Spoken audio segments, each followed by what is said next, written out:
ओम अखंडमंडलाकारं व्याप्तं येन चराचरं तत्पदं दर्शितेनं तस्मै श्री गुरुवे नमः।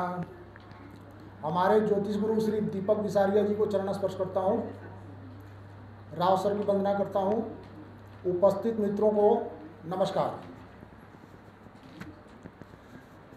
सनातन धर्म में विवाह सबसे श्रेष्ठ संस्कार है और विवाह के उपरांत स्त्री पुरुष जीवन पर्यंत सहभागी होकर के अपने कर्तव्यों को पूर्ण करने का शपथ लेते हैं। परंतु दाम्पत्य जीवन से संबंधित ऐसी अनेकों समस्याएं हैं जो अनुचित जन्म पत्री मिलान से संज्ञान में आती हैं। अतः इस सामाजिक समस्या का निवारण करने के लिए श्री दीपक विसारिया सर के दिशा निर्देशन में विवाह एवं विवाह विच्छेद विषय पर शोध कार्य चल रहा है। शोध में वैदिक ज्योतिष ग्रंथों द्वारा प्रदत्त नियमों को 100 से अधिक कुंडलियों पर लगाया गया और वैवाहिक जीवन को प्रभावित करने वाले ग्रहों तथा योगों का आधुनिक परिप्रेक्ष्य में विवेचना की गई। क्योंकि कुछ तथाकथित सड़क छाप ज्योतिषी अज्ञानता के कारण अथवा लोभवश जन्म पत्री मिलान में गुणों की संख्या और मांगलिक तक ही अपने आप को सीमित रखते हैं। उनका मुख्य उद्देश्य लोगों को डराकर अंधविश्वास में फंसाकर पूजा अनुष्ठान के नाम पर पैसा लूटना होता है। इसलिए ऐसे व्यक्तियों से सावधान रहें। योग्य तथा शिक्षित ज्योतिषी से ही विवाह के लिए जन्म पत्री मिलान करवानी चाहिए। विसारिया सर के शब्दों में कहूँ तो अगर जन्म पत्री का उचित मिलान हो, सही मार्गदर्शन तथा निष्पक्ष निर्णय किया जाए तो वैवाहिक जीवन को सुखमय बनाया जा सकता है। पक्षपातपूर्ण या जल्दबाजी में किया गया निर्णय जातक के वैवाहिक जीवन को तो कष्टमय बनाता ही है, साथ में ये ज्योतिष विज्ञान और ज्योतिषियों के लिए भी हितकर नहीं है। अगर सावधानीपूर्वक तथा सूक्ष्मता से वर वधू के पत्री का मिलान किया जाए तो डिवोर्स जैसे सामाजिक अभिशाप से बचा जा सकता है। विवाह विषय पर श्री राव सर के मार्गदर्शन में 2008 में रिसर्च हुआ था। विसारिया सर ने विवाह विषय पर पुस्तक भी लिखी थी। तब से लगभग 15 साल में विवाह विषय पर कई रिसर्च हो चुके हैं, परंतु अब तक पत्री मिलान का कोई सर्वमान्य सूत्र नहीं बना है। परंतु इस बार विसारिया सर के मार्गदर्शन में जन्म पत्री मिलान के लिए ऐसा सूत्र बनाने में प्रयासरत हैं जिसके माध्यम से जन्म पत्री मिलान सही, सटीक और त्रुटिहीन तरीके से किया जा सकेगा। इन प्रस्तुत उदाहरण कुंडलियों में वैवाहिक जीवन में बाधा डालने वाले जो कॉमन फैक्टर्स हैं उनकी पहचान की गई और रिसर्च किया गया कि ये वैवाहिक जीवन में कैसे बाधा बनते हैं और कैसे बाधा डालते हैं। अब एक एक करके इनका विश्लेषण करता हूँ।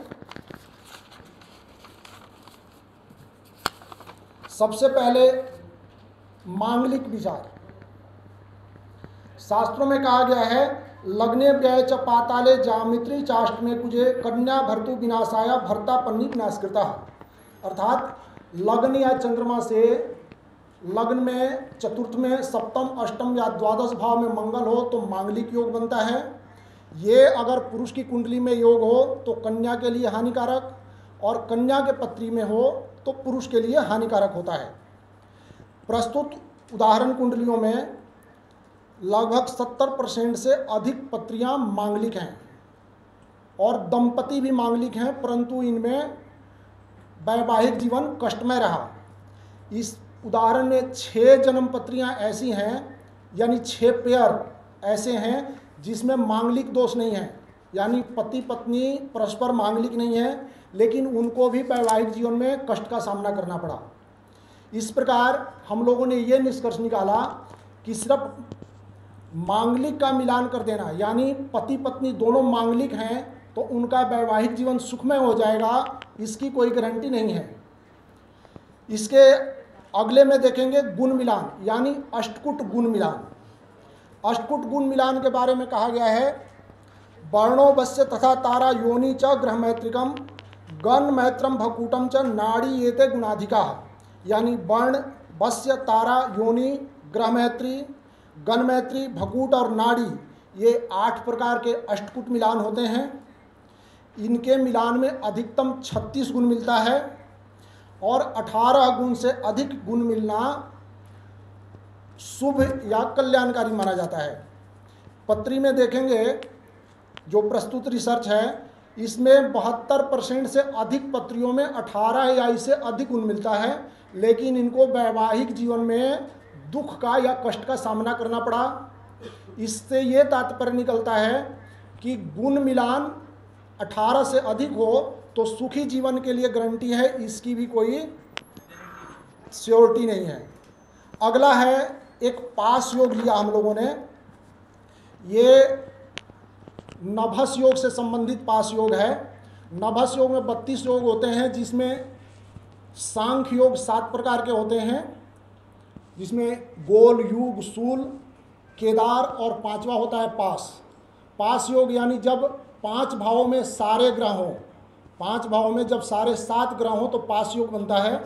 तो हम लोगों ने रिसर्च के दौरान देखा कि कॉमन फैक्टर में बार बार पास योग भी रिपीट कर रहा है, यानी 50% पत्रियों में पास योग आता है।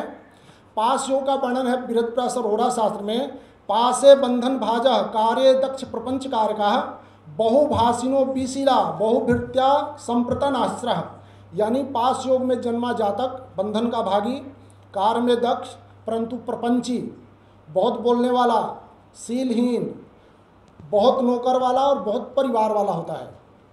इसमें आप देखेंगे कि 50% पत्रियों में पास योग रिपीट करता है, जिसके कारण यानी अगर पति के पत्नी में पास योग है, पत्नी में नहीं है, तो वहाँ पति से संबंधित समस्या का सामना करना पड़ता है।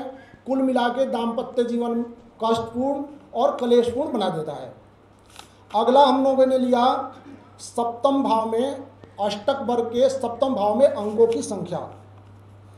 इसमें 38% से अधिक पत्रियों में सप्तम भाव में 28 या उससे अधिक अंकों की संख्या है। अष्टक वर्ग के अनुसार 28 से अधिक अंक जिस भाव में होते हैं उस भाव से संबंधित सुख की प्राप्ति होती है, भाव की वृद्धि होती है।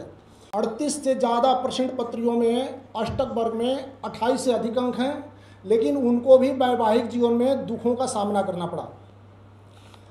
अगला इसमें कलत्र दोष है। कलत्र दोष फल दीपिका से लिया गया है, यानी लग्न और चंद्रमा से पंचम और सप्तम स्थान तथा शुक्र से चतुर्थ और अष्टम और द्वादश स्थान शुभ ग्रह या शुभ ग्रहों से दृष्ट हो तो वैवाहिक जीवन सुखमय होता है। ये भाव यानी लग्न और चंद्रमा से पंचम, सप्तम और शुक्र से चतुर्थ, अष्टम और द्वादश भाव पाप ग्रहों से युक्त अथवा पाप ग्रहों से दृष्ट हो तो वैवाहिक जीवन में कष्ट का सामना करना पड़ता है।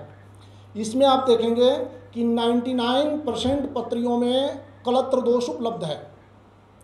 तो हम लोगों ने ये देखा इसमें कि जिन पत्रियों में कलत्र दोष है वहाँ उस व्यक्ति को उस ग्रह से संबंधित समस्या झेलनी पड़ी जब उसकी दशा रही। अगला है नक्षत्र दोष, यानी हम लोगों ने इसमें 6 फैक्टर लिए, 6 कारण पकड़े। तो अगला है नक्षत्र दोष। 9 प्रकार के नक्षत्रों का वर्णन है। इन नक्षत्रों में जन्म होने से व्यक्ति को वैवाहिक जीवन में दुख या कष्ट का सामना करना पड़ता है। इसमें हम लोगों ने देखा कि 43% से अधिक यानी लगभग 44% कुंडलियों में नक्षत्र दोष है। तो जिन पत्रियों में नक्षत्र दोष है उनको वैवाहिक जीवन के लिए कष्टकारक रहा। बृहत्पराशर होरा शास्त्र के अलावा और कई ग्रंथों में भी ये नक्षत्र दोष का वर्णन है। इसमें चित्रा, अद्रा, अश्लेषा, सतभिखा, ज्येष्ठा, मूल, कृतिका, पुष्य और विशाखा नक्षत्र को वैवाहिक जीवन के लिए कष्टमय माना गया है। तो इस प्रकार ये निष्कर्ष निकाला हम लोगों ने कि सिर्फ मांगलिक दोष का मिलान करना या गुण के ऊपर निर्भर हो जाना ही विवाह के लिए जन्म पत्री मिलान करना उचित नहीं है। इसके अलावा कलत्र दोष पे विचार करना चाहिए। 3 प्रकार के योग यानी पास योग, अवयोग और पामर योग, ये वैवाहिक जीवन के लिए कष्ट देने वाले होते हैं, इन पे विचार करना चाहिए। उपपद से 2, 4, 7, 8 और 12 भावों का विवेचना करना चाहिए। विवाह और उसके बाद शुभ ग्रहों की दशा केंद्र और त्रिकोण से संबंधित दशा होना चाहिए जो वैवाहिक जीवन के लिए सुखमय होता है। उसके बाद शुभ ग्रहों का शुभ भावों पर गोचर होना वैवाहिक जीवन को सुखमय बनाता है। इति शुभम। धन्यवाद। नमस्कार।